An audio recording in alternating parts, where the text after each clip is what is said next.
self-harm. Last month, a second independent report cleared the workers of wrongdoing. The lawyers are also demanding a formal apology from the government. Sarah White reports.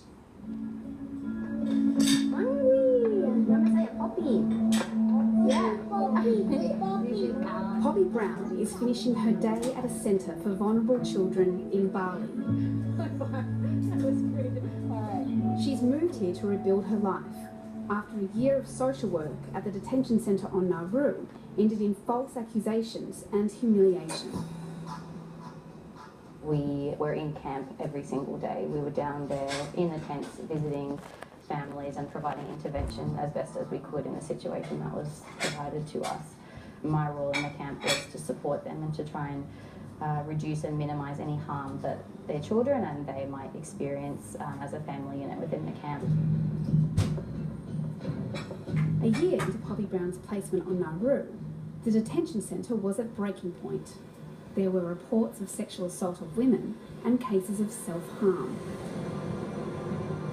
The air in the camp was remarkably tense. There were protests happening every day. My name is Scott Morrison and I'm the Australian... The government's release of a tough-talking video message sent the camp into hysteria. Processing and resettlement in Australia will never be an option for those who have been transferred to regional processing centres.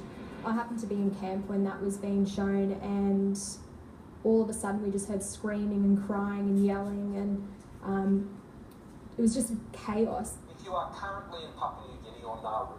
Jamie O'Donovan worked as a child safety and protection officer on Nauru for 6 months. You will not be transferred to Australia.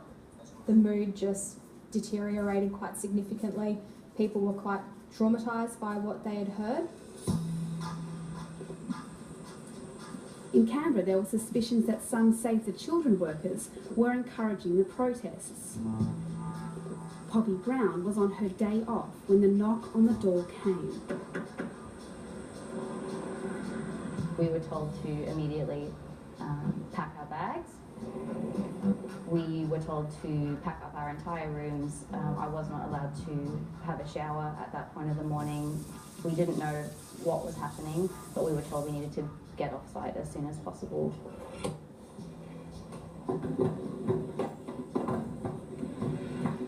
I got a knock on my door at about 7:30 in the morning from one of my colleagues who just walked into the room, burst into tears and said, "I've been stood down and I don't know why."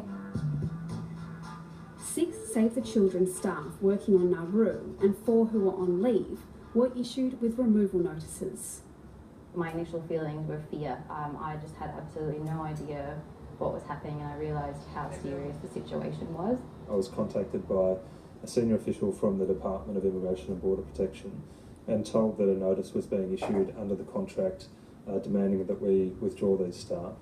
The first we read or heard about the allegations was when we read the Daily Telegraph the next day, and there was a front page story under the headline "Truth Overboard."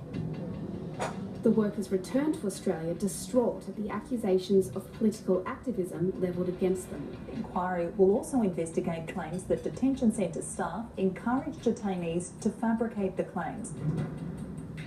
Seizing on an intelligence report by the security company on Nauru, the government announced an inquiry headed by Philip Moss. I've been provided with reports indicating that staff of service providers at the Nauru Centre had been allegedly engaged in a broader campaign with external advocates to seek to cast doubt on the government's border protection policies more generally. For the last almost 10 years of my life, I have dedicated myself to working in the child protection field, in the social work field, and to have my name associated with allegations as serious as that, it broke my heart. But 6 months later, the Moss Review cleared Save the Children staff of any wrongdoing and found there was evidence of sexual abuse in the detention centre. There's a feeling that there wasn't complete control of the environment on Nauru at that time, and the government was looking for something to change the scenario. And unfortunately, our staff seem to have borne the brunt of that desire for the government to find that circuit breaker. Yet another inquiry was commissioned by the department, this time into its handling of the case. The report released last month acknowledged the removal of the Save the Children staff from Nauru was not justified and that workers should receive compensation. I felt that the removal had a really significant impact on my personal and my professional life. I needed to access mental health support, and I was lucky enough to have a great support network around me, including my family and my friends and Save the Children as well, and my lawyers.